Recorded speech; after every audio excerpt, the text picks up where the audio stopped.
Nilai mo wow to tele tu tak yo pun to wai de makala ma dia ma tu pa no ke sai ke wala pasole le ma sa mo ya alo ni filia ya fai le fu ya o il pese ma ta mo lo ti si ma ta ta mo te la ya lo ka oleh nak ia mau makan lagi dosa dia oleh jadi nak tersambung dia nak dia tak suka dia tak wajib sosial tak difiloi dia oleh nak di mata orang ini jauh fungsi semua jauh pasti tua apa pun tu dia jadi oleh tentu oleh naya oleh apa mereka tentu oleh ositasi dia oleh ositasi mua mana lagi itu efek mau kemana mau sana itu tu memakai kau il samina le los fruto sanga le pesele tamasamo mombodi lo famalo le sungaya Felice Michaele ono il pesele nei ya jawai o te fifia tele iai lona fatunga o upu whapefo malifati longo malie whalongo laua whalongo o te whamalo le anganga fo na whawai peselea me whaapunga le matua matautia le ini o le kitama ia ma le salo o le kulele po le salo o le kitama ae sau ai ma leo mario tatou wapa pese whasama nela le au te whatuai le whamalo ia mai ia i whamonmoe o le ato e telefoni spes ala fausia ala sunga nikai e mesa le wa mo tono ia lofo ia nganga o te tai malo se tatu fatu mo na piata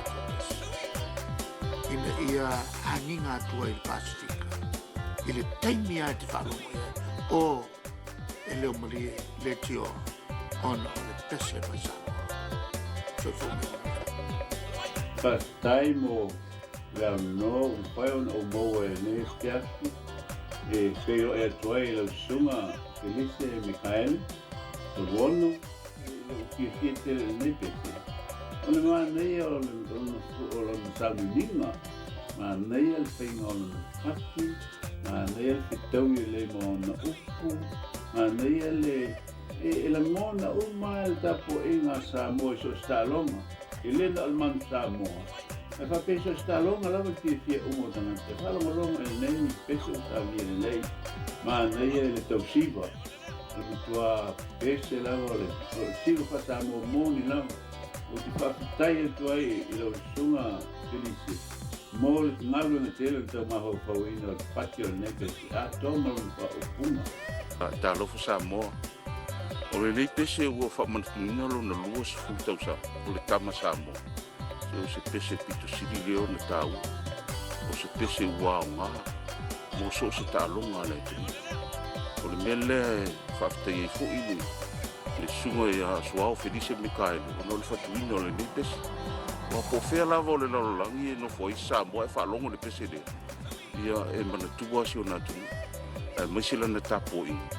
Ia alo whaiva alo mwhanau le tunu so stalonga o Olimpeka o talonga le Commonwealth o le ai maise le manu Samoa ia o se pese o mutua o ngale e whamanatu ai ia e maise whamalo si au alo mwhanau si o tātou tunu ia o lo whaiva ia ma whanau i loa toa si o tātou tunu lalolangi atoa si whamatalanga e whamanuia atoa ai si ia la sanga tāua lua suta usanga talon fatuina nei pese ia walau i loa isi o tātou tunu a mesi o whaanga tama alo mo whanau usanga.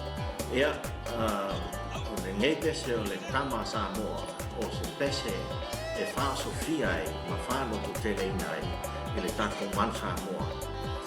Le ngata i lea e wha pena foi o na wha no to tele ina i ma wha Sofia u mai foi la tautala ko o loo tau mawhai luna tato man Samoa. Wha pena foi ma tapo ina le ne monia kua le wha malo ma wha stai Ferese. O au vai ma se nuu zita mātau, le kapiteni o le pautasi o le senga vau. Ma o le nei pese o le tama a Samoa. O se pese e longo i tino ma le fatu o na fati ma upu e whaau Sofia i le loto nuu o le tama Samoa. Ai maise la au waa o le senga vau Don Bosco. E tausi nio ma sa ili maa lo mo lo natu. Whaafetai Felice Mikaeli. O le nei pese ua avea ma pese e mita ai Samoa i le lalurani atoa. Tama Samoa, number 1. Tama Samoa, number 1. Tama Samoa, number 1. Tama Samoa, number 10. Tama Samoa, number tasi. Tama Samoa, number tasi lola. Tama Samoa, number 1. Tama Samoa, numero tasi. Tama Samoa, numero tasi. Tama Samoa.